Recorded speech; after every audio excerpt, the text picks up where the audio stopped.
And that's what happens when you have a Boston Terrier as a trail dog.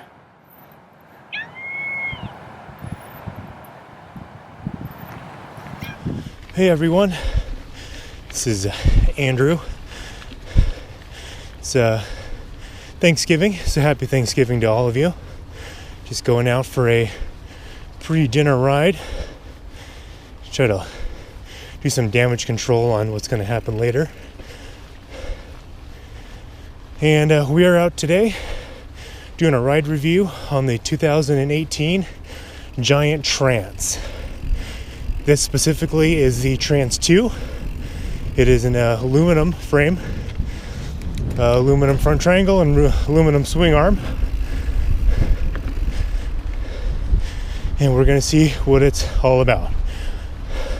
I really wanted to try one of the newer Giants because one of my previous bikes was a Giant Rain, and I love the bike, but it was a little difficult to set up suspension wise due to that really high leverage curve setup that it had. A slightly heavier guy, so if you're, I'd say, north of 200 pounds, some of the older generation Giant frames were a little bit harder to set up. So I'm really excited to try their new platform. So what is their new platform? So they still call it their Maestro suspension. And like previous generation Giants, it is a dual link design. So the swing arm is one piece, the chainstay and seat stay, and it is connected via two links, a rocker link up top and a lower linkage that move the swing arm up and down.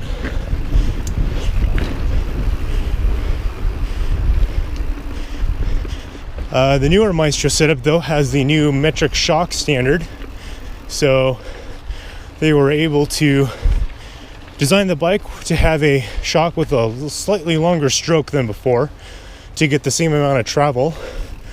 That really kind of softened up that leverage curve, made things easier to set up,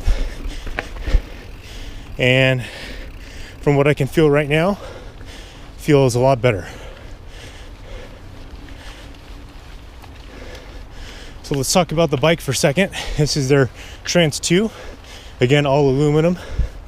It has their SLX build, so SLX brakes, a full SLX 1x drivetrain with an 11 to 46 tooth gearing out back. It's Shimano, by the way, Shimano SLX. It uses Giant's own branded aluminum bars and dropper posts, 150 millimeters of drop, which is very welcome. Be able to really lower that seat point quite a bit more than on 125 millimeter for getting it out of the way for descents. It is spec'd with Fox suspension front and back. It's got their Fox Rhythm 34, so 34 millimeter stanchions with the grip damper and their metric Fox float shock in the back. All right, about halfway through our climb. If this is your first time watching my channel, thank you for stopping by. Again, my name is Andrew and the channel is called Ariously, and we ride and review bikes, gear, parts, bike topics, and some vlogging. Hopefully this is kind of the off season for me, so when race season comes around next year, hope to, if you've never raced before, bring you into the inside of what amateur racing looks like. It is very fun. If you've never signed up for one, source out a local race, give it a shot. too much fun. If you're in the Spokane or northern Idaho area, visit Velo Northwest. That's VELO. There will be a link in the description. They offer a variety of races in this area. Some enduro, some downhill, some marathon. It's a good mix. Good group of guys running it too. One thing about all Giant suspensions, whether it's this one or the last one I had, is they are very smooth. And not all bikes are necessarily like that. If you cycle the suspension with no air, there's hardly any binding in there. The pivots all operate on bearings, so no bushings or anything, so very smooth. So this bike I'm riding is a large. I typically ride an XL currently, even with the 29-inch wheels. And this bike, I would probably personally go with an XL. I'm just over 6 foot with shoes on, about a 32-inch inseam.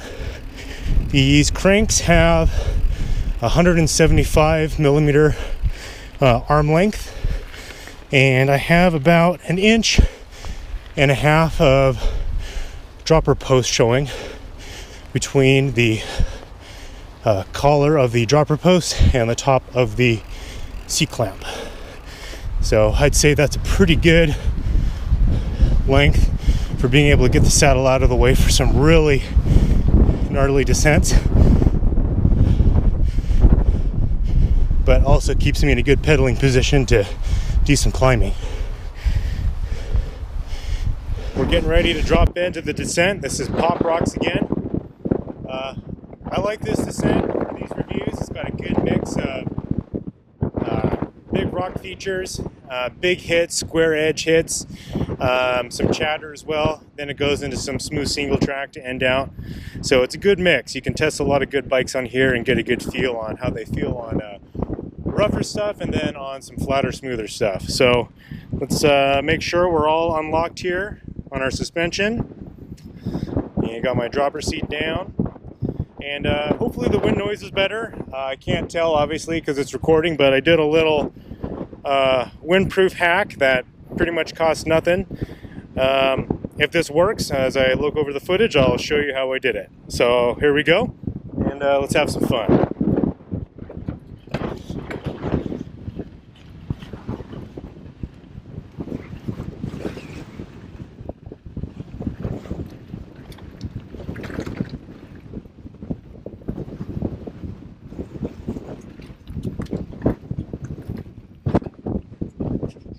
Definitely feel the bumps a little bit more compared to a 29-inch wheel that I've been riding, but can already tell how much more lively this ride is.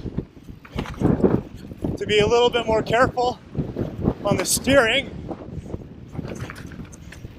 I do appreciate the nice wide bars Giant specs with this bike to give that stability back.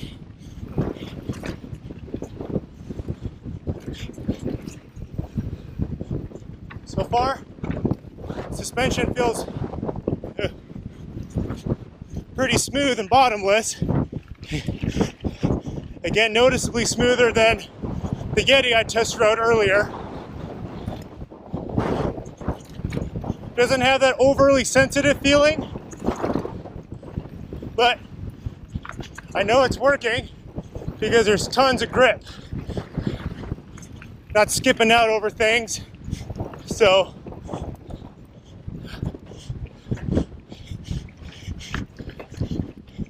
oh, whoa.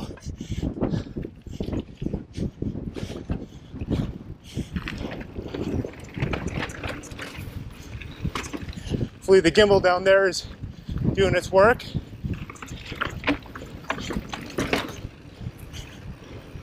I haven't felt the bottom out yet, if it has.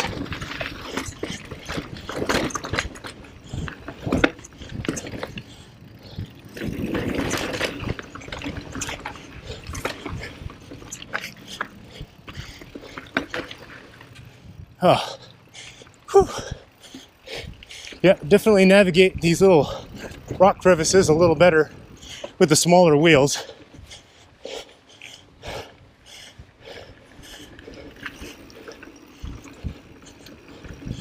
And here we go.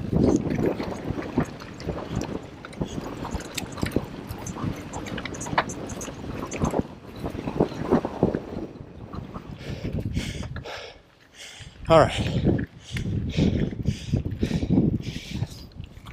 Make sure the gimbal's okay. Gotta watch out for this thing. First time using it. So overall, not bad. That was a rougher part of this descent. It felt pretty good. Not as composed as a 29er or the Yeti, but you know, it's not going to. The smaller wheels, slightly steeper geometry. It's gonna be a little bit twitchier, but I know plenty of people that have put a slightly bigger fork on this to make it 160 up front instead of 150, and can just charge stuff. So this, so I need to mention this review couldn't be made possible by without the help of the Bike Hub. They are the area Giant dealer and one of the coolest shops that I've been a part of, and the guys there are excellent. So thank you to them for lending me this bike so that I can get this review made for you. So, whew, out of breath. All right, let's finish this up and wrap it up at the end.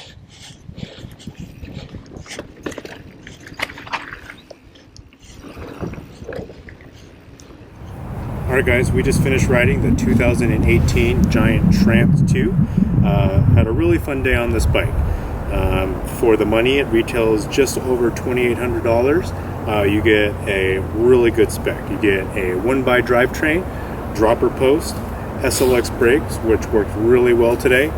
The Fox 34 with the grip damper was really smooth today. I was really impressed with it.